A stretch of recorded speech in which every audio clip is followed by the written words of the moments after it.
rented house in Muatupura, Edison ran a silent empire. No gangs, no guns, just a laptop, a crypto wallet, and a complete anonymity. He didn't sell drugs in the streets, he sold them in the cloud. For 2 years, Operation Ketamelon grew quietly. Parcels moved like whispers from foreign suppliers to Indian doorsteps. Inside, LSD stamps, ketamine, synthetic high that promised escape and delivered addiction. And here, Kerala police bought it all crashing down. On June 29, 2025, officers searched Edison's house. They seized 280 LSD stamps, 131 grams of ketamine, fake SIM cards, and 70 lakh rupees in cryptocurrency. This wasn't petty dealing, it was a national level distribution. Edison, a young engineer, clean record, lived with his family, nobody suspected a thing. But his operations ran deep, masked identities, fake addresses, dropped locations. All mapped and managed from a bedroom. To understand this case, you need to know where it all started, the dark web.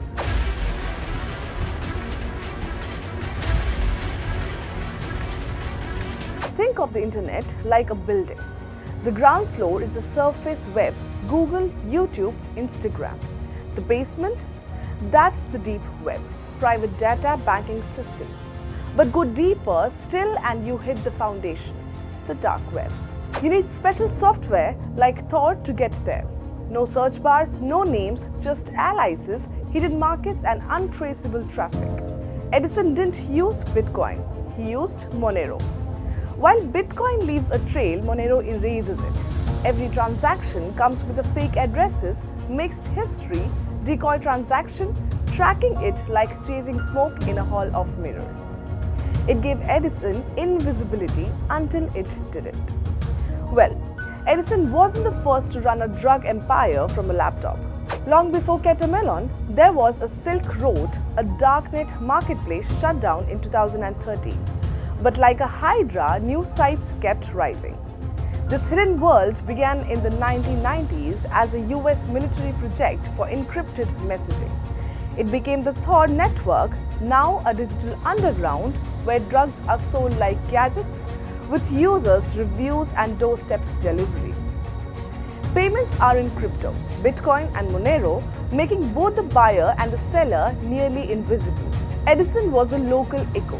From a sleepy town in Kerala, different time, different currency, same playbook. From LSD listing to secure delivery methods, the resemblance was uncanny. Albert got caught in a library, Edison in a living room. Ketamelon was not confined to Kerala. Over 600 drug consignments travelled across India in just 14 months. Stamps priced at 2,500 to 4,000 reached urban students, working professionals, even smaller towns. The drugs came from the UK through a darknet vendor named Gunga Din, directly linked into the notorious Dr. Seuss or Tribe Seuss, the biggest LSD supplier on the planet. But this wasn't India's first dance with darknet cartels. In 2023, the NCB took down the Zambada network, 29,013 LSD stamps, 472 grams of MDMA and 51 lakh in cash. That cartel operated from Delhi NCR and held a 5-star vendor rating. Yes, ratings. On the dark web, drug dealers are reviewed for quality, delivery time and customer experience. Ketamelon achieved level 4 vendor status, India's highest tier. But the law has learnt its terrain. Kerala police, working with the NCB, have built a dedicated cyber unit within the state's cyber dome. Their new mission? Trace drug deals in real time even when they are buried under the encryption. New tools, ethical hackers, AI-driven surveillances. But the dark web remains a tunnel with many doors and many more Edisons could be waiting behind them. That's why Kerala police isn't stopping. The fight has gone digital and it's just begun. Because if you're buying drugs online, trading them on the dark web or receiving suspicious parcel, the next knock could be at your door.